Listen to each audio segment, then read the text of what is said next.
नबी पाक फरमान लगे, किसी एक मुसलमान का रोजा तुमने अफ्तार करा लिया, अल्लाह ताला ने 2 इनामात तुम्हारे लिए मुकर्रर कर दिए हैं। नंबर 1, तुम्हारे गुनाहों का कफारा देकर माफी का परवाना मिलेगा, और रजिस्टर जहन्नम से तुम्हारे नाम को मिटवा के फरिश्तों से तुम्हें पाक करवा दिया जाएगा। आओ सुने,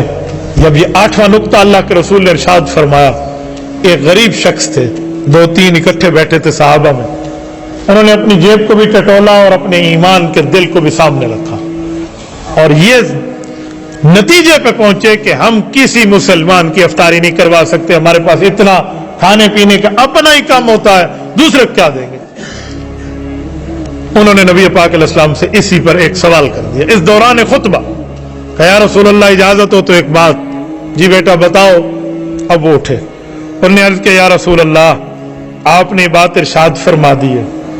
ईमान हमारा आपके सामने है, हमारी मईशत भी आपके सामने है। हम जितने बैठे हैं ना 3-4 जो सवाल वाले उठे थे, हमारी ये पोजीशन नहीं है कि हम किसी मुसलमान को पूरा महीना एक दिन भी इफ्तारी करा पाए, ये हमें नहीं मिल पाएगा सवाल।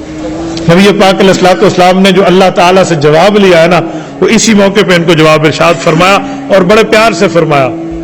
बेटा आप क्या समझते हो,